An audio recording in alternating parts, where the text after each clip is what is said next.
శ్రీకాకుళం జిల్లాలోని పాతపట్నం నీలకంఠేశ్వర స్వామి ఒక అద్భుతం. ఒక మాటలో చెప్పాలంటే ఇక్కడి శివుడు డ్యూయల్ రోల్ ధరిస్తాడు.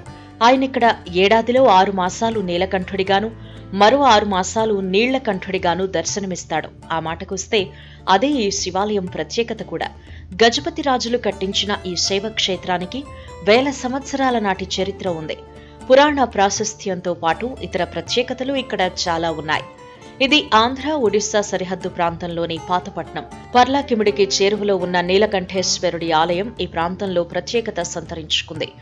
ఏళ్ల సంవత్సరాల క్రితం గజపతి రాజులు నిర్మించిన ఈ శివాలయంలో నీలకంఠేశ్వరుని రూపంలో శివుడు భక్తులకు దర్శనమిస్తాడు. ఆలయం గర్భగుడిలో ఉన్న శివలింగం 6 నెలల పాటు మహేంద్రతనయ నదీ జలాల మధ్య దర్శనమివ్వటం ఇక్కడి ప్రత్యేకత.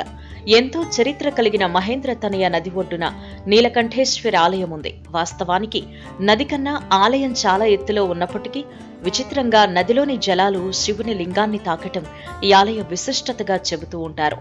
ప్రతి ఏటా జనవరి నుంచి జూన్ వరకు గర్భగుడిలో ఎలాంటి నీటి జాడ కనిపించదు. కానీ జూలై నుంచి డిసెంబర్ వరకు నీలకంఠుడు నీళ్లలోనే భక్తులకు దర్శనమిస్తూ ఉంటాడు.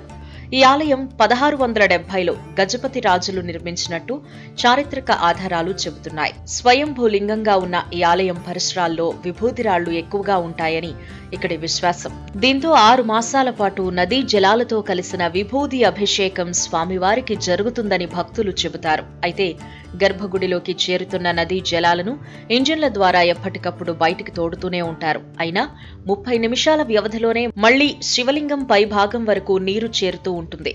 ఈ నీరు ఆలయం లోపలి భాగంలోకి ఎలా వస్తుంది అనే విషయం మాత్రం నేటికి అత్యంత రహస్యంగానే మిగిలిపోయింది. కోటి లింగాల చెట్లు ఈ ఆలయంలో మరో ప్రత్యేకతగా చెబుతారు. ఇటు ఆంధ్ర, అటు ఒడిశా నుంచి పెద్ద ఎత్తున భక్తులు ఈ స్వామివారి దర్శనానికి వస్తూ ఉంటారు. ఇక్కడి శైవ క్షేత్రానికి మరో ప్రత్యేకత ఉంది. సోబి అనబడే తెల్ల మచ్చల వ్యాధితో బాధపడుతున్న వారికి ఈ ఆలయంలో అభిషేకం చేయించిన నీటిని సోబి సోకిన శరీర భాగాలకు రాస్తే వ్యాధి నయమవుతుందని భక్తులు నమ్ముతూ ఉంటారు. ప్రస్తుతం దేవాదాయ శాఖ అధీనంలో ఉన్న ఈ పురాతన దేవాలయంలో కార్తీక మాస ఉత్సవాలు అత్యంత వైభవంగా జరుగుతూ ఉంటాయి. ఇంతటి గొప్ప చరిత్ర, విశిష్టత కలిగిన శైవ క్షేత్రం అభివృద్ధికి మాత్రం నోచుకోవటం లేదు.